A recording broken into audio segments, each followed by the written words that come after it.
warahmatullahi wabarakatuh. Halo, nama saya Alfona Rizky Pratama. Kali ini saya akan menunjukkan sebuah video tentang pembelajaran apa itu komunikasi data. Pada video kali ini dibuat untuk memanipulasikan metode pembelajaran Profi Prompting dengan media Zoom. Metode pelajaran Profi Prompting adalah pembelajaran dengan menyajikan serangkaian pertanyaan yang dapat menuntun dan menggali siswa, sehingga siswa dapat berpikir aktif, kreatif, inovatif, dan mendapatkan pengalaman yang baru. Langkah-langkah metode Profi Prompting yang pertama, guru memberikan pertanyaan kepada siswa yang berhubungan kepada pembelajaran. Yang kedua, guru memberikan waktu kepada siswa untuk menjawab pertanyaan. Yang ketiga, guru memilih secara acak siswa untuk menjawab pertanyaan. Yang keempat, apabila siswa tersebut sudah menjawab pertanyaan, maka akan dilontarkan kepada siswa yang lain. Dan yang kelima, guru mengeluarkan jawaban siswa dan menambahkan materi kepada siswa. Oke, untuk lebih jelasnya, kita akan menyaksikan video praktek metode pembelajaran Profi Prompting dengan media Zoom. Selamat menyaksikan. Bismillahirrahmanirrahim. Assalamualaikum warahmatullahi wabarakatuh. Waalaikumsalam warahmatullahi wabarakatuh. Waalaikumsalam warahmatullahi wabarakatuh. Gimana kabarnya teman-teman di rumah? Sehat semua kan? Alhamdulillah sehat, Pak. Kemarin kan saya sudah memberikan materi sedikit tentang komunikasi data di grup WhatsApp. Tentunya teman-teman sudah membaca sedikit ya.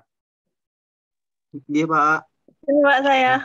Nah, karena sudah membaca, tentunya teman-teman tahu apa itu pengertian komunikasi data. Siapa yang mau menjawab pengertian komunikasi data? Pulau, Pak. Oh ya, Ilham. Menurut saya komunikasi data adalah hubungan antara dua media yang saling berhubungan. Oh iya, betul. Lebih jelasnya nanti saya jelaskan ya. Iya, Pak. Pengertian komunikasi data. Komunikasi data adalah pertukaran data antara dua perangkat yang melalui media transmisi.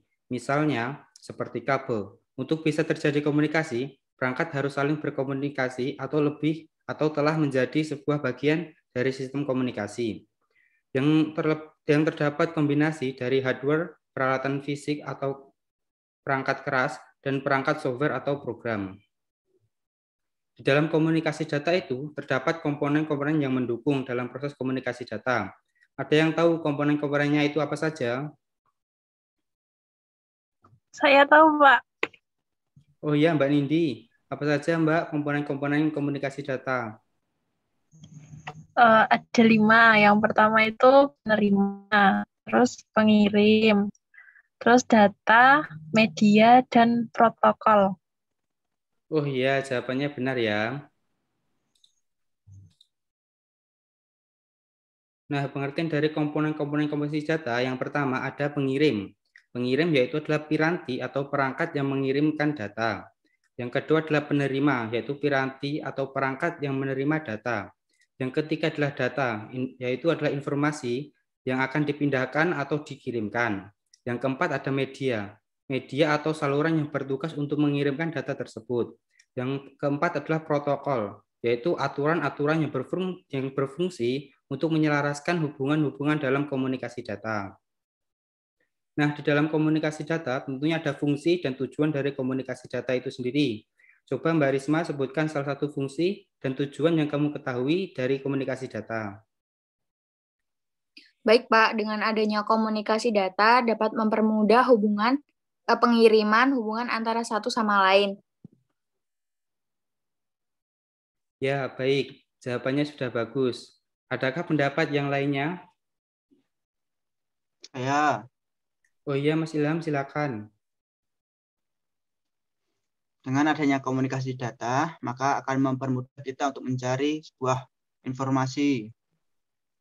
Nah, benar. Yang disebutkan tadi sama Mbak Risma dan Mbak Ilham itu benar ya. Mempermudah pengiriman data dan mempermudah dalam mencari informasi.